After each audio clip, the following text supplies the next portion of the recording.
So, Courting from Liverpool have released their debut EP, the highly anticipated release, Grand National. It feels instantly classic with interesting and at times brutal lyrics, playful guitars, and rhythm that will send anyone into a frenzy in a way that I think only British music can. How have you guys been able to take in the amazing response to the EP yet? Huge congratulations on it. We've been writing. We've been enjoying everyone's feedback. We're very happy that people like the weirder songs. Yeah. In some cases, more than the not weird songs. That's very positive. Yeah. What else have we been up to? We've been enjoying the refreshing pub culture. Yeah. We've been looking at cars. Yeah. Yeah. There's not much to it. What is there to do? Yeah, what does it feel like to see, from you got the classic indie outlets talking about your music to more things on the internet like Anthony Fantano? What did it feel like to see that kind of response, especially from such a big name like him, especially with how, some people say guitar music isn't the same anymore, but having so many interesting and big people talking about your music and really rooting for you guys? It's nice. I sent Mr. Anthony Fantano a DM on Instagram, kind of taking the piss a bit. Just said, hey, do you want to listen to our EP? Thinking he'd never open it, just kind of for my own amusement. Then he answered like 5 minutes later, like, sure. I was like, shit. And then he covered it on his little track review thing on a live stream. And I stayed up till like 3 a.m. to watch it because he said he was going to do it with some of our fans in like a little WhatsApp chat. He seemed to really like it. But when he did, loads of like weird American people started just like shitting on our music on YouTube, but not bothered. I'm glad he liked it. It seemed to get us some attention. So yeah, that's true. That's so true. Thank you, Tony. Mm-hmm. I'd consider my fan of his. I like his reviews. Yeah, sometimes I feel like previous that he gives a lot of hate to British indie music. I always feel a bit too like tribal and too emotional. It's quite good actually because he liked our new song. He liked the new sports theme song. He liked the new Buzzard song, and he liked the new Feet song. So it's a bit of a win for British music. Yeah, especially recently. I think he does enjoy some post. Not sure he's a fan of like recent Arctic Monkeys stuff. Their early stuff really high reviews. I think he said like he really liked it, and I think he just didn't like AM.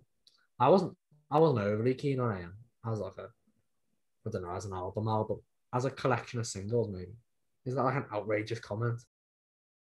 No, I don't think so. I think the first 2 records are iconic. I think they're definitely the top 2, and then maybe AM could be, the 3rd or 4th best record. Stars out of 5. So with the EP Grand National, it starts off with the title track, and off the bat, it shows the essence of Courting with its action-packed guitars and drumming that sends anyone nuts. But alongside that, the song tackles the horse racing event that's close to you guys. As Scousers, when we kind of wrote the EP, I thought Grand National would be a really cool kind of double entendre to have as the title. Because obviously, for one, it's the juxtaposition of the words grand and national being sat next to each other. It's kind of the local national side of it being from Liverpool, which can link to us. And it seems, as a concept, horse racing, I feel, entices a lot of British culture, which we'd be singing about on the record. So I think it sums everything up pretty nicely. Yeah.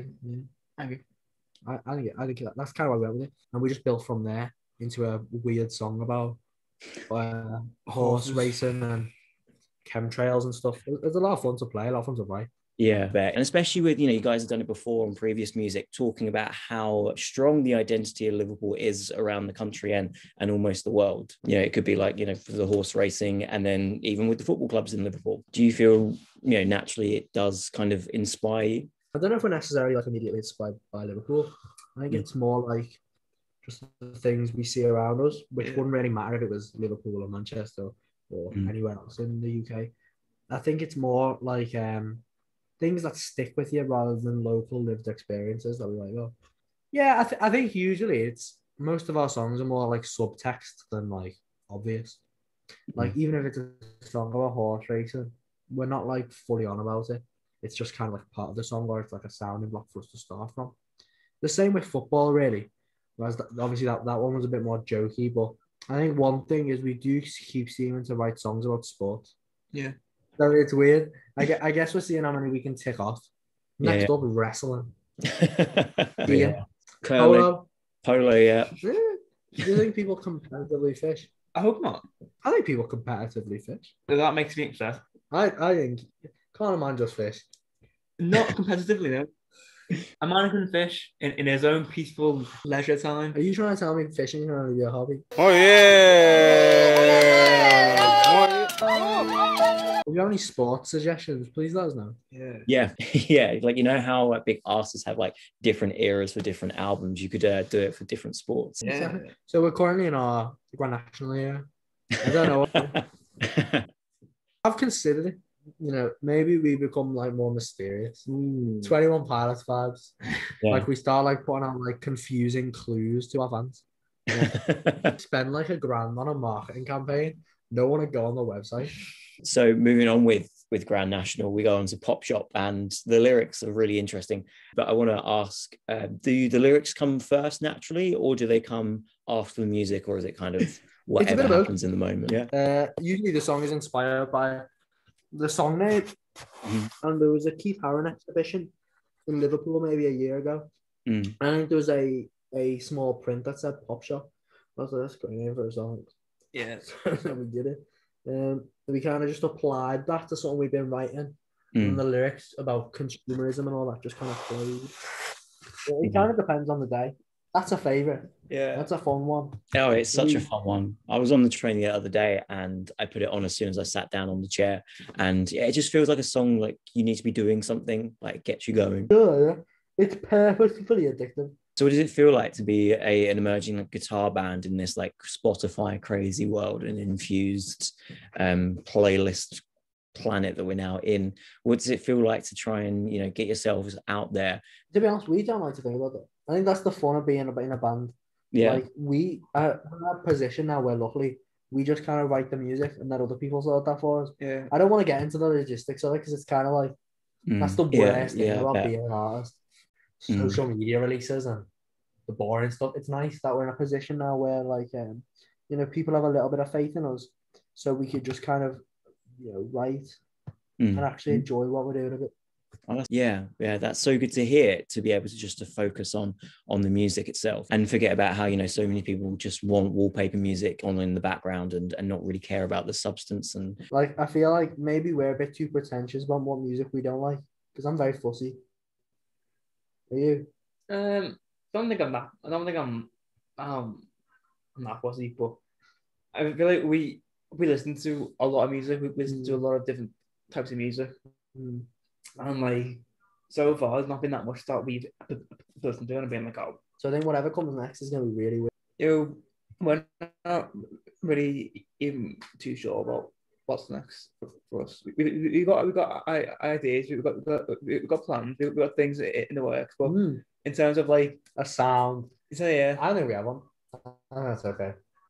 We keep on writing more things though, and feel like the more we write, the more like, let's do something different to what we did in that last one.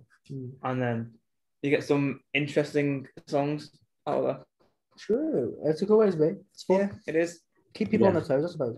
Yeah, I bet. And I think everyone kind of experienced that with the second half of Grand National. I bet it was interesting to see the response that everyone gave when all of a sudden they got to the second half of the EP. It must have been absolutely curious to see how people would react to the second half of this EP, because all of a sudden the shift that we get after Pop World wasn't really calculated. They were just kind of songs we wrote, and that was kind of the decided track list, and then they just ended up being weirder. I guess they were just the weirder songs, but they were definitely wrote closer to recordings than the other two. But actually, yeah, that's a lie. Grand National and Crass were the newest songs. Slow Burner and Pop Shop were pretty old, but we kind of modified Slow Burner and made it weirder to kind of change the vibe there. So I guess it depends. We were just trying to have a good time. I think it was very interesting to see how people were going to respond, especially with the way kind of we did the single like rollout and how we moved.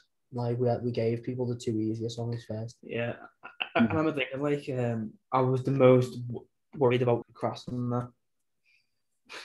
I remember when we released Grand National, I was like, I had faith in that song. Sorry. Sean made me laugh, and now I've got I was laughing.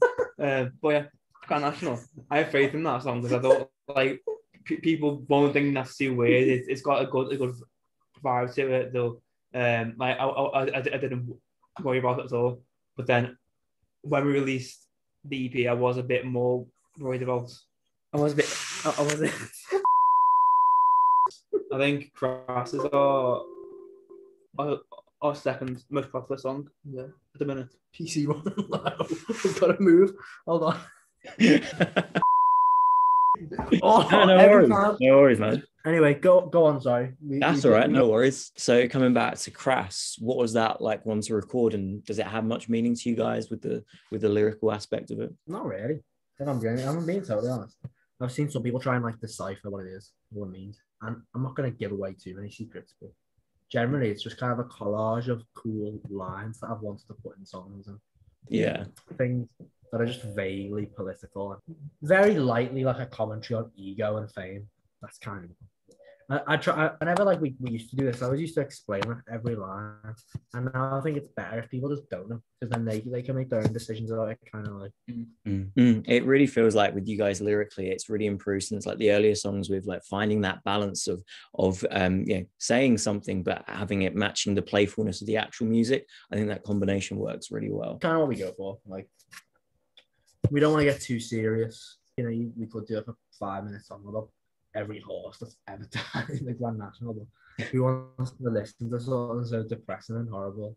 Yeah. Or like every bad contract every artist has ever signed, or like but there's fun to be had with serious topics with some scope in it. Not everything, but I think it just shows how ridiculous those things are and how they're even possible. That's very true.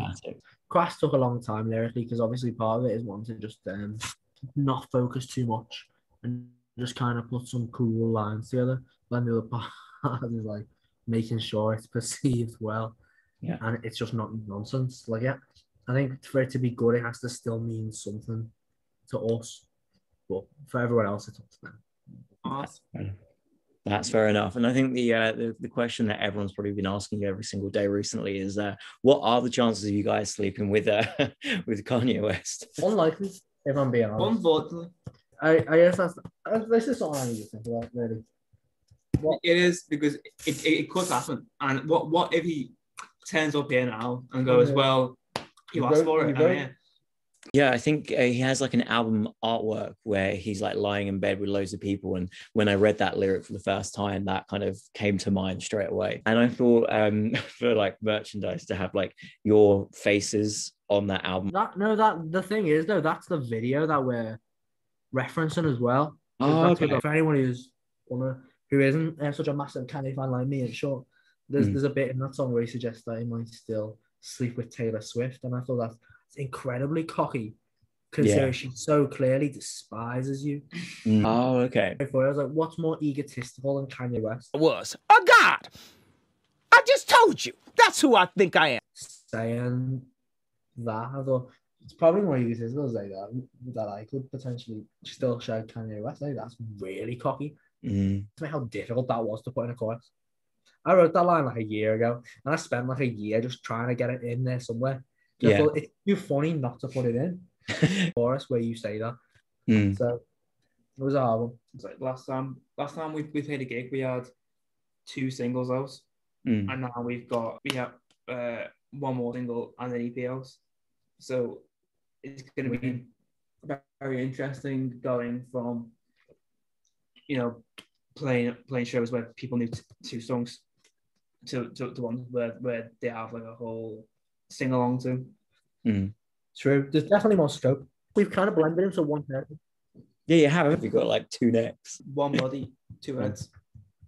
2 girls. 1 girl. Too far. Mine was fine. You made it bad. You look like an emo. Okay. You got the mic. That was you can't see. You got the emo top on? Yeah. Microwave. Big up. Microwave. Yeah. If you were to name a band after any... The Kitchen Appliance. Yeah. What would it be? Well, Microwave Steak. That's gone. Refrigerators, fair game. I was going to guess that. But sounds like a British post-punk band. We could be all covered. but we're not. That's so- actually a pretty sick name. We should be called Cupboard. Too late. No, Too right. just watch. You can name this interview with Cupboard. No one will know. Yeah. Actually, Yeah. that's a pretty bad marketing move, isn't it? No, yeah, I think the algorithms for YouTube will be so confused. I'll have like loads of like kitchen fanatics commenting because they think it's all about cupboards and whatnot. And I just want to go back quickly on to the last track of the EP, Slow Burner. It existed for a long time, that song. And it's just a bit fun. We used to use it. It had like 2 vocals, and we just use it as a chance to play some cowbell, get the crowd involved a bit. But then we thought it'd be a good ender for the EP. But we need to structure it a bit more. I thought it'd be great if it kind of ended a lot heavier. That was the intention. Yeah. I think like originally, like, you know, a year ago, or whatever it was, it helped fill our set back when we had about like 3 songs, having like a I think the song didn't have any structure to it. Like originally, we would just kind of play each section until like We were bored. yeah, or like Sean be like, okay, I'm gonna go into the crowd now. So like, here's a turtle. Yeah, exactly. We have another song that isn't like proper released called Clone. And we use that for the same tactic, really. That basically became like an experimental noise jam. A lot of fun. Will you guys try and cover a song at all to extend those sets, or was it something, you know, just one never really stuck or really worked out? A lot of stuff, We covered a fair few songs, yeah. which we're not going to talk about because some of them are embarrassing. But I would like to talk about a few. we can pull off a mean sweater song by Weezer. That's what I was gonna say. Oh, sweet, fair. Like, so if you walked into BBC Live Lounge or Triple J, like a version in Australia, you guys would be able to get that one out straight. We've been talking about covering Vroom Vroom by Charlie XCX for a while. Yeah, That's in That the would bag. be so awesome. That is so cool. we don't know how yet, but We're getting there. yeah, I imagine you want to do the beep beep. I would love to do the PP. I tell you what. I would have. Would you do the Vroom Vroom? If you're in the background, the drum going vroom, vroom. Yeah, I'll do that. Yeah, and I'll be able to. Bitches know me, call me, catch me. Vroom, vroom. Cute, sexy, I'm a rock sporty. Vroom, vroom. Beep, beep. There you go. True. I think this is the start of the next era of our career. I hope she hears it I hope Charlie hears it. and gives us a text. Yeah, and says she wants to join the band. Yeah. What the fuck are you doing? Courting FCX. We'll play whatever she wants. I'm not bothered. Yeah. If we only cover Vroom Vroom and just out, come on. then also scrap the album. Fuck that. Charlie XCX club album. It's coming. This is the girl bossification of courting. It's gonna happen. Yeah, it's a shame. It's a shame she's not playing Red and Leeds because that's the only reason I wanted to go. Yeah, I thought there was going to be a strong chance of her headlining it or just simply being there again this year. Yeah. Sometimes I forget that maybe like our musical opinions aren't like majority musical opinions. Like more people, sadly, would probably rather listen to who's headlining Red this year. Catfish Lotton doing? Well, if they are, let's throw them on the bus. Like a lot of people, I'm sure, would rather sadly listen to them. Charlie XCX could do 7, but Catfish in the bottom end could not do Vroom Vroom. No. Close. Yeah, or I got it, but we could. We could do it. Yeah, we could do it, and we will. Yeah, there you go. You've got Courting, Charlie XCX tribute band. Happen. It's actually going to be covered, the Charlie XCX cover band. Yeah. I think she should join the band. Can this happen? This is Let's start this movement now. Let's get it started, guys. Hashtag Courting XCX. You've got like a whole like merch opportunity of like this campaign of getting Charlie XCX and Courting. I'm gonna tweet it right now. I hope Charlie XCX would like us. I think she could. I think she would. I can imagine her in the studio with like Christine and the Queens and putting you guys on. AG Cook in the studio listening to football or something. Music video for boys. Me and Sean. Yeah, we were there. Humor. Entertainment. Yeah, I agree. We just kind of don't know. It somehow feels like we've done nothing but also spoken too much about the things that you didn't ask. Every interview, though, at the end of each one we do, we're like, we just chat so much shit the whole time. In all truth, I try and make these videos and interviews like light-hearted and a bit funny, and it's going to be absolutely bonkers to edit this, so I'm really going to enjoy that. Should be. I'll be adding like memes to this stuff as well, just to. Oh, when I'm crying. I think I'm going to make it the intro. I think, guys. All things tears. Sounds like a Morrissey song. It really could be.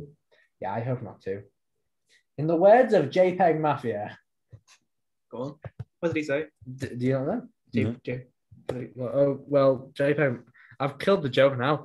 But JPEG Mafia does have a song called I Can't Fucking Wait Until Morrissey Dies. I do know a bit of JPEG. I'm so sorry.